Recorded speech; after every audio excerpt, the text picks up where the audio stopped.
गोपाल बाबू के चरण कमलों में कोटि कोटि नमन करता हूं, आशीर्वाद चाहता हूं, भगवान से कामना करता हूं भगवान श्रद्धालु के मनोकामना को पूर्ण करे। और आप हैं पंकज यादव जी, 51 रुपए की पुरस्कार आए हैं। श्रद्धालु को बहुत बहुत धन्यवाद, लाख लाख शुक्रिया।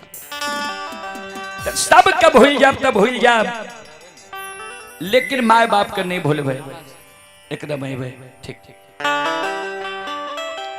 जीवा तरह बैया, जीवा तरह बैयो, दानी बाबू यो जीवत रहबई, माता पिता जी के सेवा करत रह।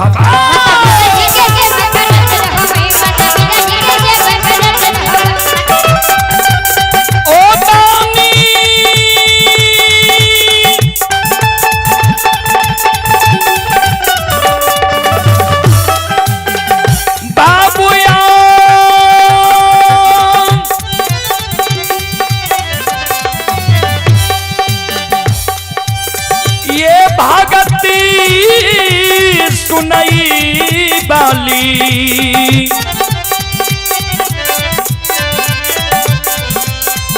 खेरिया,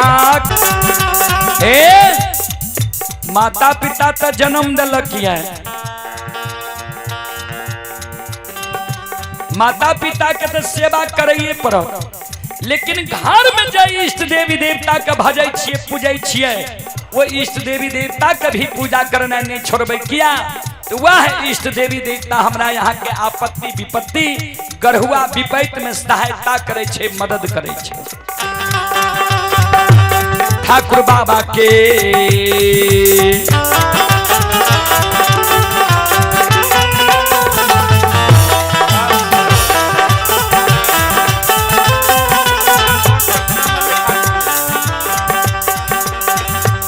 माता पिता के बाबा धर्मराज के भक्ति का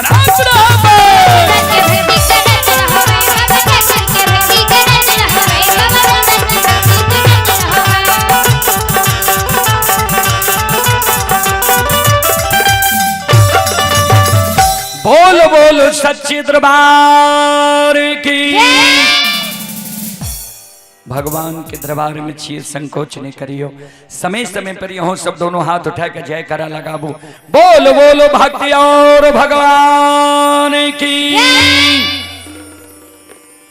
लिया 700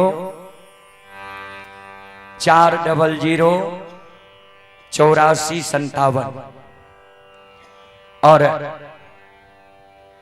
गूगल या क्रोम में कहीं भी रुदल परियार लिखबे ने तो हमारे पूरा एड्रेस अपने के चल लेते, टोटल भगे तो हमारे चले।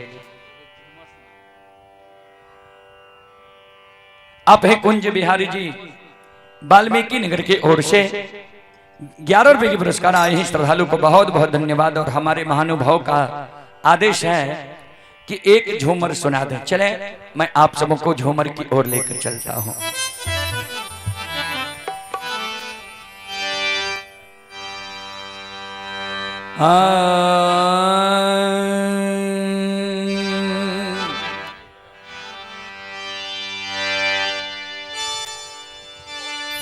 मचिया बैसाली कत्यानी माँ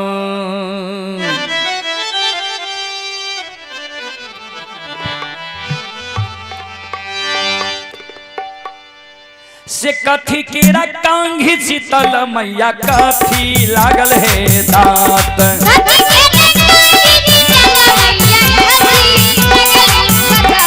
कथी केरा कांघी शीतल मैया कथी लागल है दांत।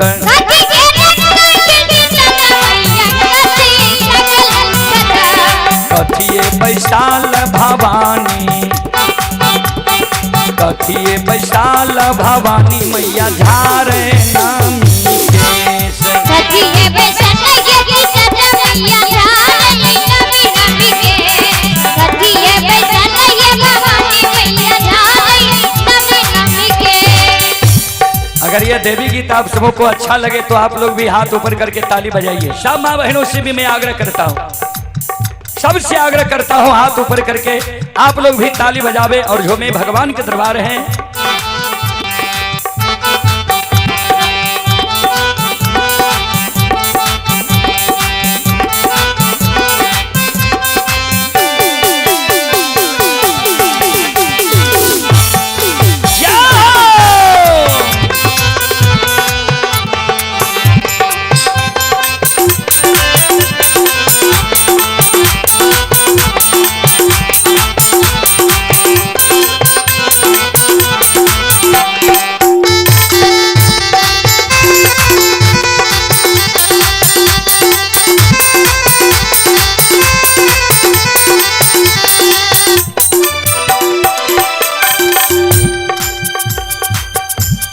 सोना केरा कांघी से बक हो,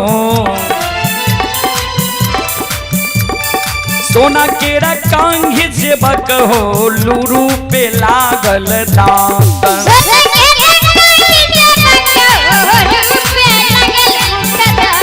सोना केरा कांघी से बक हो, रूप पे लागल मुख दांत।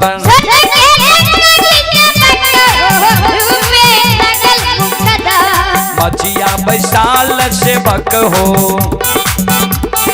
मचिया बैसाल से बक झार रही है। मचिया बैसाल से बक झार रही है नमी नमी के। मचिया बैसाल से बक झार रही है नमी नमी के।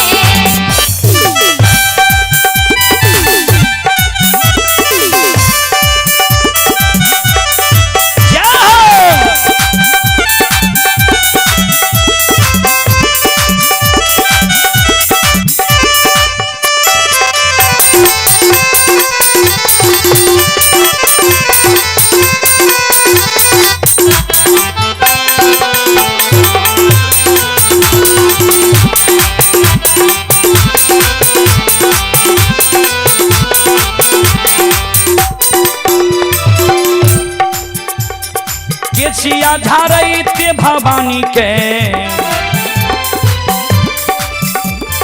केसिया झारते भवानी माँ के टूटल कंघी मुख धार।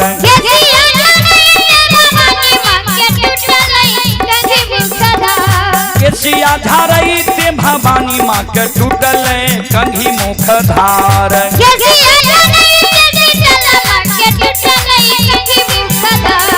ओही ते वियोग से भवानी, ओही ते वियोग से भवानी मैया रोदना देलक पसार। ओही के वियोग से भवानी मैया रोदना देलक पसार। ओही के वियोग से चला मैया रोदना देलक पसार।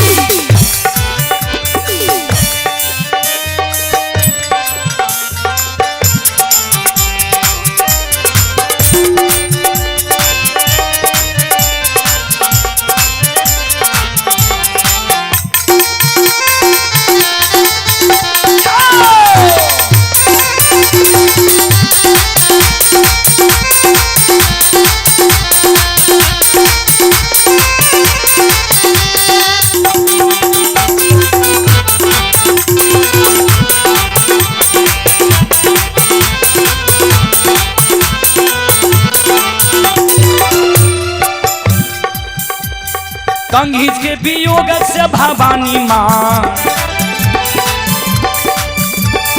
कंघी के वियोग से भवानी माँ बकेलिया के दै छै लछलछकार।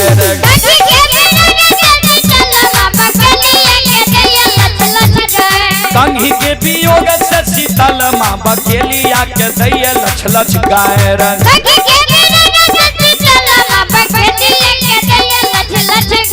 तोहरो के मारतो बकेलिया, तोहरो के मारतो बकेलिया रे गोदिया के लाला ना दुलार।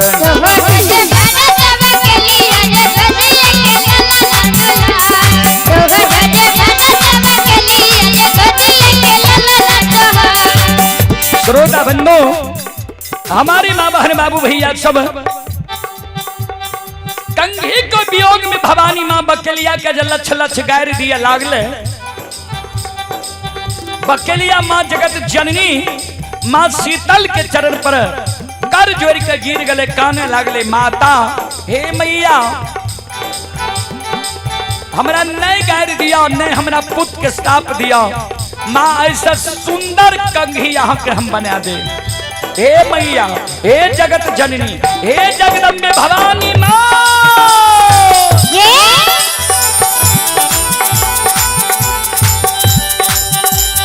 माफ करियो माफ भवानी माँ,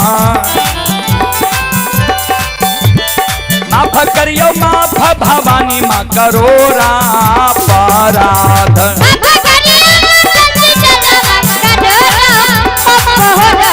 माफ करियो माफ शीतल माँ, करोरा अपराध।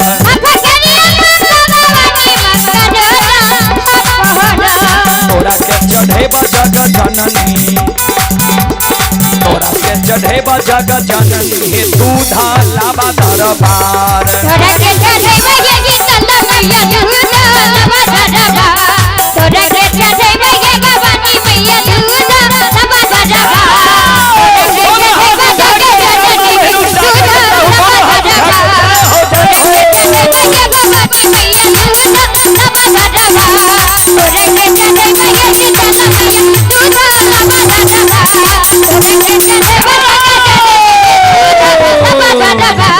तोरा के चढ़े तोरा के चढ़े मैया भवानी मैया दूधा लावा दरबार, तोरा के चढ़े मैया शीतल मैया दूधा लावा दरबार।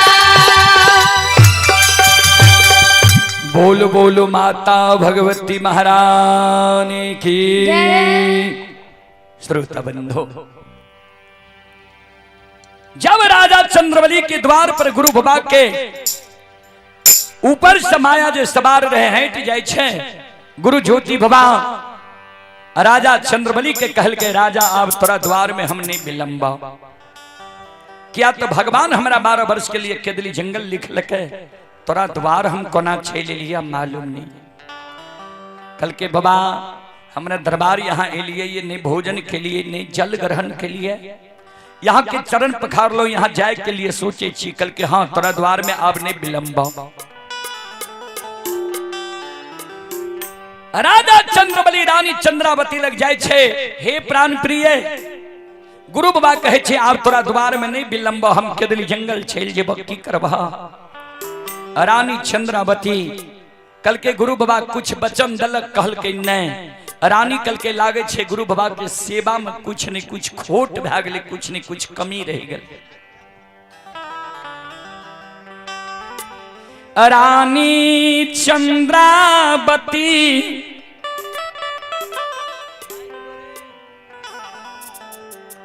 बाबूजी, श्रोता बंधु, हेलो, आइए जेठन पनियार ग्राम अजरपुर भिट्ठा, जेठन पनियार ग्राम अजरपुर भिट्ठा, आप लोग आवाज के सुनते हुए धर्मकोट में अपने साजबाज के साथ आकर के धर्मकोट में करें। जेठन बाबू अजरपुर भिट्ठा, आप लोग आवाज के सुनते हुए अपने साजबाज के साथ धर्मकोट में आकर के प्रवचन करें। श्रोता बंधु, माँ बहन बाबू भैया सब, रानी चंद्रावती आवे छे, गुरु बाबा के चरण पर रानी चंद्रावती गिर जाए छे। गुरु बाबा के चरण पर गिर के रानी चंद्रावती काने लागले, आंख से आंसू रानी चंद्रावती के काने लागले। आप हैं प्रिंस कुमार जंगल टोला की ओर से शानदार 11 और भीगी पुरस्कार आए हैं। श्रद्धालु को बहुत बहुत धन्यवाद। गुरु बाबा रानी चंद्रावती के धीरज बंधावे नहीं काना की भेला, किया काने छो, कौन चीज के कमी तोरा छा। रानी चंद्रावती काने, गुरुदेव यहाँ की दया से कोई चीज की कमी भगवान हमरा नहीं राखल कैया। हाथी हथियार घोड़ा घुड़सार नौकर नौरी मुंशी दीवान हीरा लाल जवाहर मोती धन और धर्म के उद्गार से महल अटारी पोखर पाटन देने छिए। आप ही रुचि कुमारी नंदिनी कुमारी बिंद टोली की ओर से शानदार 11 रुपए की पुरस्कार आए हैं। श्रद्धालु को बहुत बहुत धन्यवाद, लाख लाख शुक्रिया गुरुदेव। एक चीज के कमी के कारण राज्य में कोई भी साधु संत ऋषि महात्मा भोजन नहीं करे छै। निपुत्रा के राज कह के राज्य से चल जाए छै। गुरुदेव हे गुरु बाबा आएंगे के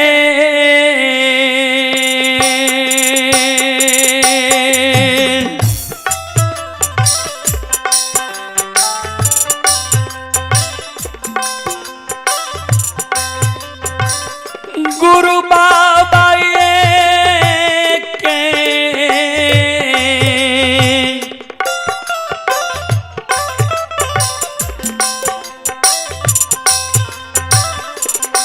आहो गोदी में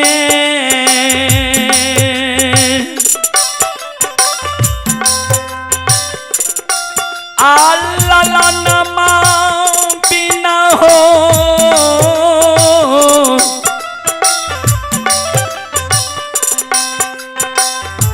गुरु बाबा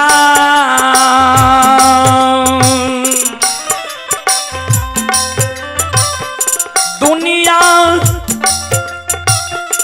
ला गई है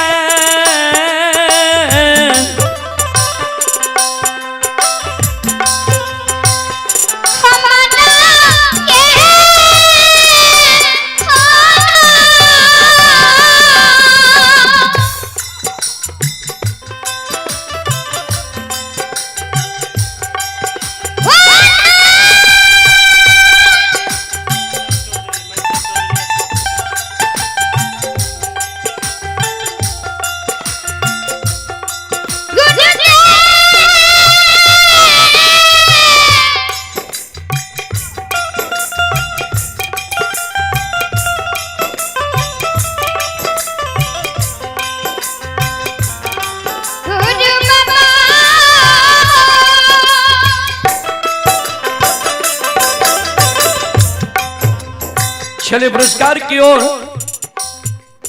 आप हैं हंसराज कुमार 21 रुपए की पुरस्कार आए हैं। महेंद्र चौधरी की ओर से 101 रुपए की पुरस्कार आए हैं। और आप हैं रोशन यादव ग्राम औरिया पोस्ट मुरादपुर थाना नवहट्टा जिला सहरसा। ये श्रद्धालु अभी दिल्ली से यह कार्यक्रम लाइव देख रहे हैं और दिल्ली से श्रद्धालु 51 रुपए की पुरस्कार भेजे हैं। श्रद्धालु को बहुत बहुत धन्यवाद, लाख लाख शुक्रिया, बहुत बहुत साधुवाद। जय हो दानी श्रद्धालु की जय हो, जय हो दानी श्रद्धालु के समस्त परिवार की जय हो।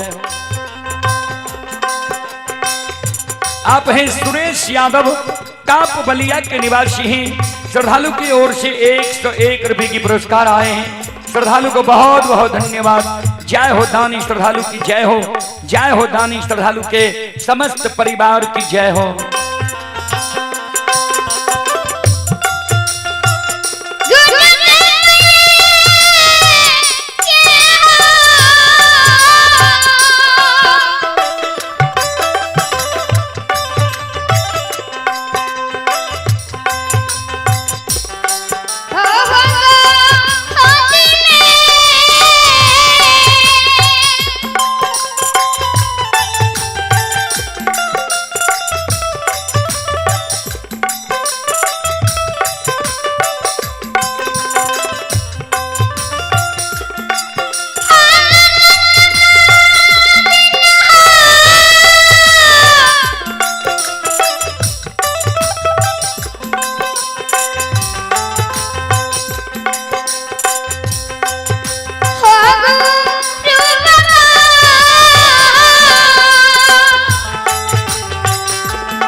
चले पुरस्कार की ओर। आप हैं मनोज यादव के सुपुत्र रोशन रमन। श्रद्धालु ये सुल्तानपुर थाना कुशेश्वर स्थान जिला दरभंगा के निवासी हैं और ये श्रद्धालु अभी कोलकाता से यह कार्यक्रम लाइव देख रहे हैं। श्रद्धालु की ओर से 51 रुपए की पुरस्कार आए हैं। श्रद्धालु को बहुत बहुत धन्यवाद, लाख लाख शुक्रिया। आप है पिंटू कुमार यादव। श्रद्धालु की ओर से शानदार 21 रुपए की पुरस्कार आए हैं। श्रद्धालु को बहुत बहुत धन्यवाद, लाख लाख शुक्रिया। जय हो दानी श्रद्धालु की जय हो, जय हो दानी श्रद्धालु के समस्त परिवार की जय हो।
आप हैं अरुण महतो, बालू टोला के निवासी हैं। श्रद्धालु की ओर से 51 रुपए की पुरस्कार आए हैं।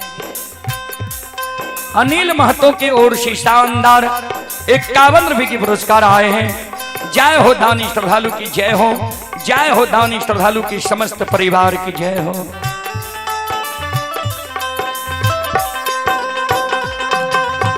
रानी चंद्रावती काने गुरुदेव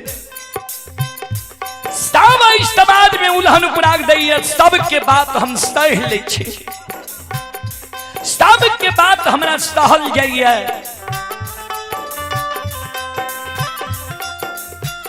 गोतनी जयांगन में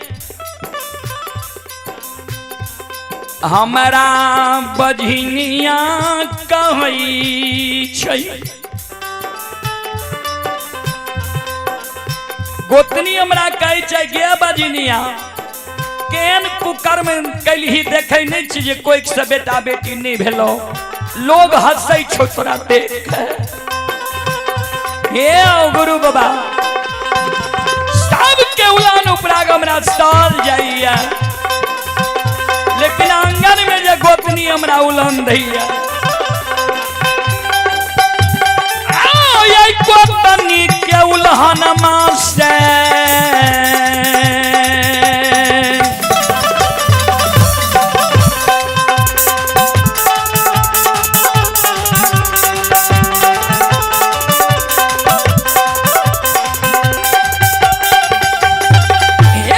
गुरु बाबा गोतनी उल्हन मासे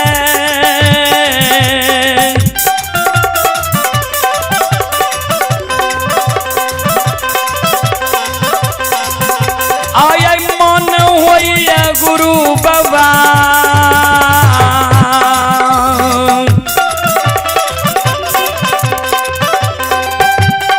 मर जाती है चाह रही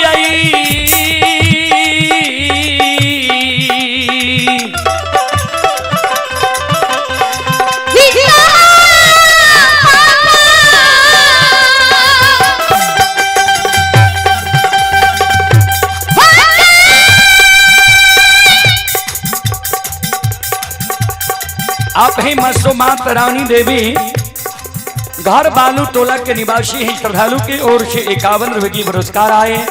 श्रद्धालु को बहुत बहुत धन्यवाद, लाख लाख शुक्रिया, बहुत बहुत साधुवाद। जय हो दानी श्रद्धालु की जय हो। मसोमात लोनी देवी की ओर से 51 रुपए की पुरस्कार आए हैं। श्रद्धालु को बहुत बहुत धन्यवाद, लाख लाख शुक्रिया।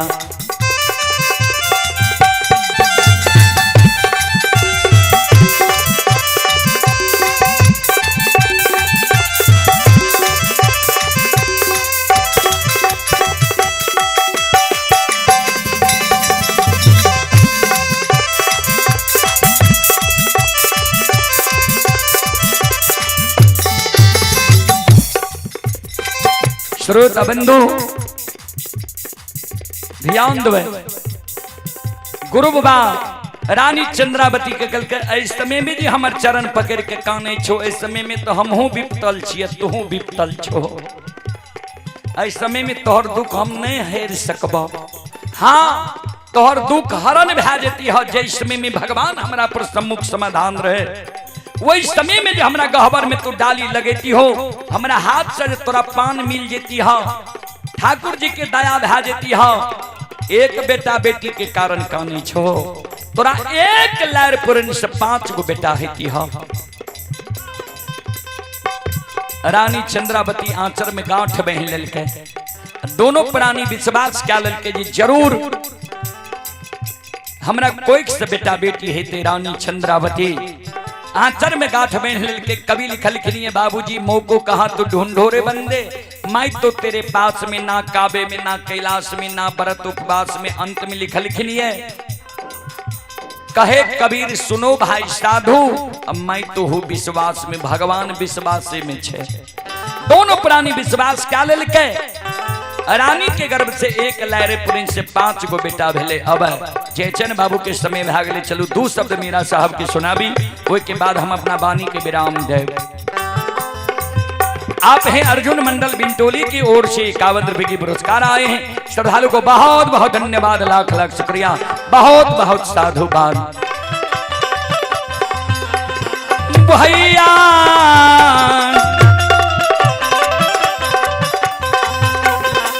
बोली आये बोलै छै न बदुलही न बोलै छै हो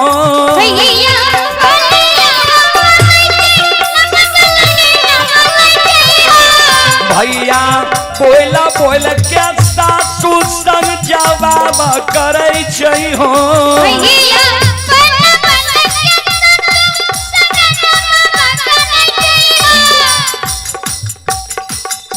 आप ही सोमी देवी श्रद्धालु की ओर से 51 रुपए की पुरस्कार आए हैं श्रद्धालु को बहुत बहुत धन्यवाद लाख लाख शुक्रिया ध्यान दबे जय समय में मम्मा माए पुतौ के लेल के डोली पर चढ़ा के जय नगर पंकुलपुर से दिल्ली नगर दाय माय दुरागमन करा के आवे छे चुम्या बेरा के कोहबर घर करे छे आ काना महा से रेले त चुम्या बेरा के भंडार घर भेज देल के यानी भोजन बनावे वाला घर जे जा 56 प्रकार के भोजन बना के आ को अपना स्वामी के भोजन के लोभ में लोभा के राखला जे स्वामी जे तोहर दिल्ली में रह जेता तो हमर 5 मुट्ठी मिट्टी रह जेते तोहर सिर के सिंदूर रह जेता काना महल से रैत रैत के 56 प्रकार के भोजन बनेल के भोजन बना के मन में सोचे लागले जे नैहर में तो कहियो भोजन बनैलिए रह नहीं आज सासुर एलिए तो भोजन बनावे के आदेश भेले कौन भोजन अच्छा भेले कौन अच्छा नहीं भेले एक बार सासू माँ के भोजन के स्वाद चिखा दिए तब हम स्वामी के भोजन करावे ले जेबे सास सुतल रहे पलंग पर सास का जगल के माये ये सासू माँ हे मैयो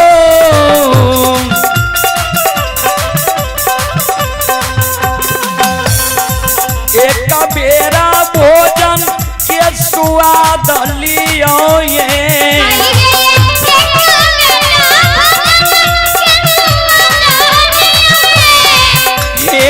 मैयो कौन भोजन नोन से मधन न भेलैये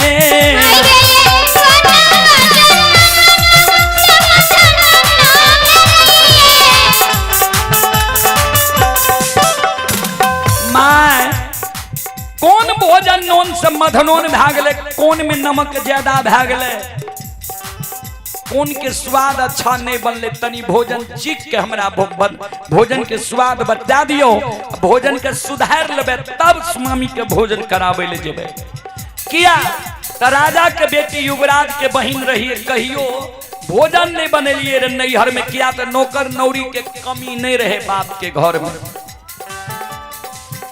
मम्मा माए गुस्सा गले क्रोधित भै गेले पुतौ के लक्ष्य निदान के गारि दिया लागले हे गई भाई खौ की धोचियल छै या नीच घर के बेटी अलछैया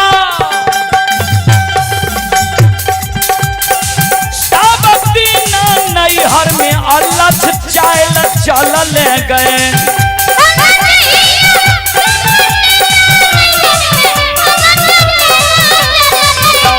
अलछैया अलछै बाला पुई धतोरा ज्ञान भेलौगे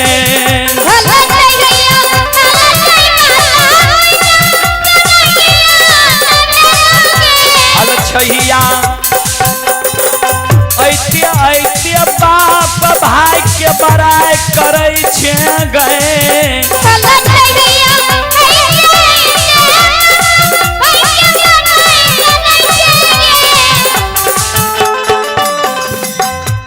एक दू घंटा तोरा अला भेलो या हमरा घर अइते ते तू बाप भाई के बड़ाई करे छी जे राजा के बेटी युवराज के बहिन छिए हम अलछैया तोहर बाबा राजा हम भिख मंगा छियै गे